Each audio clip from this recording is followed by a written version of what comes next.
Etymologists of Reddit, what is the coolest origin of a word? Etymologist of Reddit, what's your best bug fact?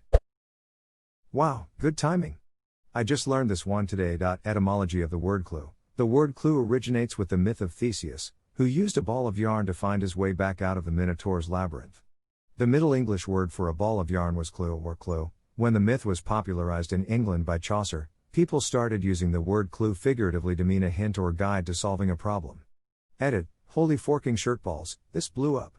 I have so many internet points now.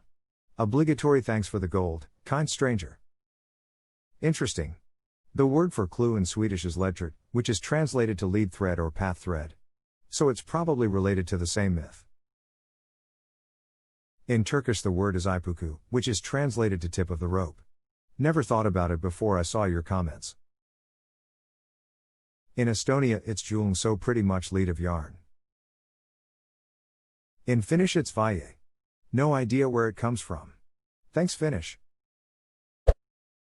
The word bear in many languages in Europe, including English, just means brown thing. There used to be a proper name for bear, but it was taboo because saying it was believed to summon a bear, who would then kill everyone.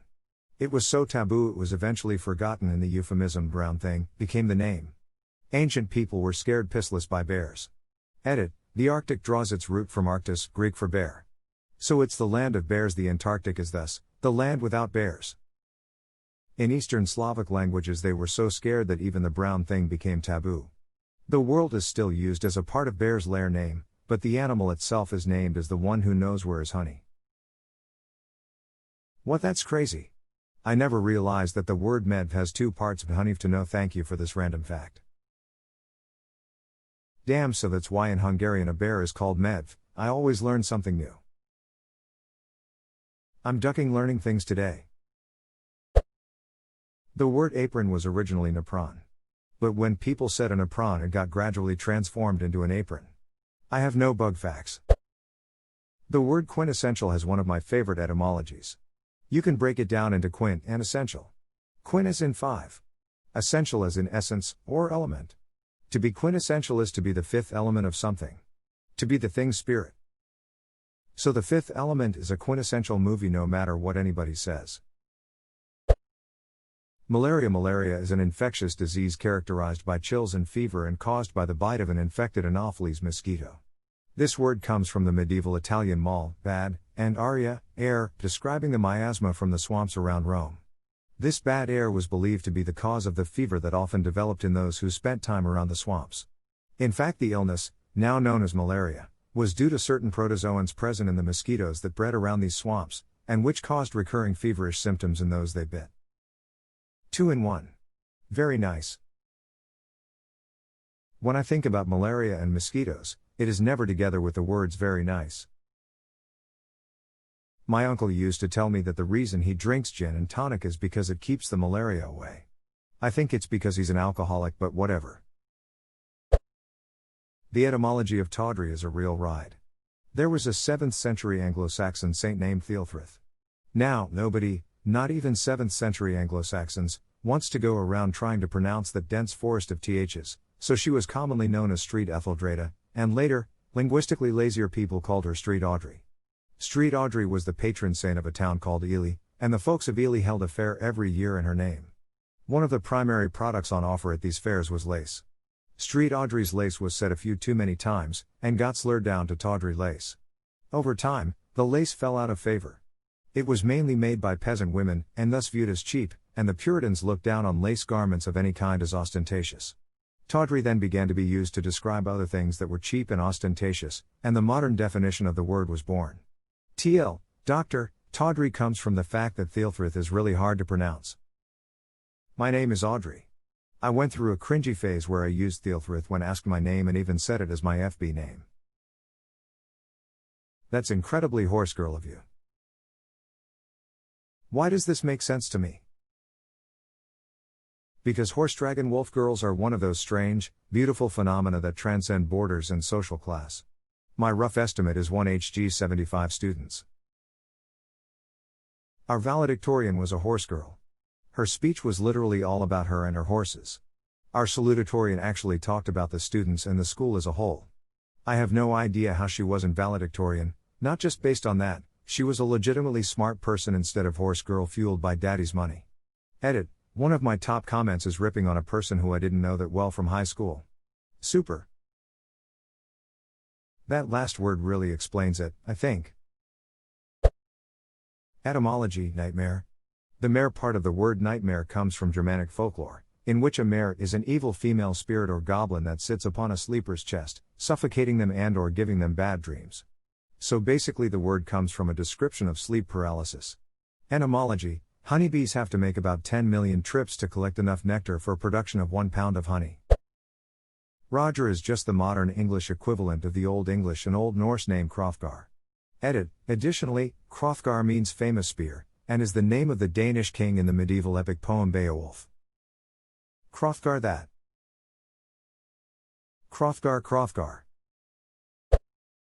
Etymology, cliché, is derived from the sound of dapping ink on typeface. Anyone who has used an ink roller will understand the sound of sticky ink, so it's the repeated sound of regularly and therefore overused piece of type. #X200B. Entomology, Australia has had a massive problem with the buildup of animal waste following the introduction of cattle. Native dung beetles only worked with hard-dried dung of marsupials and wouldn't touch the cow pats of imported cows. I love that cliché is the sound that a stereotype makes. Mind blown. I guess I am learning the etymology of the word stereotype as well. Etymology, Nimrod was originally a compliment referring to one's hunting skills, Nimrod being a biblical figure known for his ability to hunt, but the definition changed because people didn't understand Bugs Bunny was calling Elmer Fudd a Nimrod sarcastically. Etymology, earwigs have wings, and can fly. Earwigs are the black ones with the pinchy butts, right? Edit, thanks for the gold. Yes.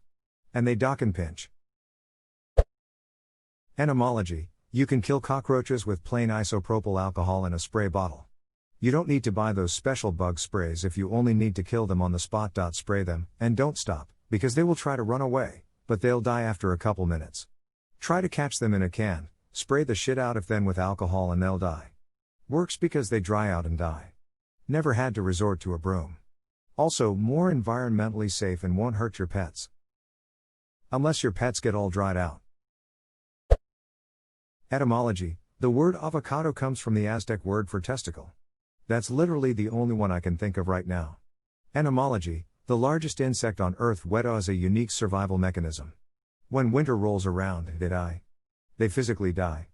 There is no heartbeat or brain activity, and their brains rot. Nobody knows how they do it, but the moment the weather warms up and the frozen Weta thaw, even without their brains, their hearts restart, and they go on to breed before dying for real. Also, they hiss. Good luck with that. Damn millennials with their testicles on toast. Please never say that in public.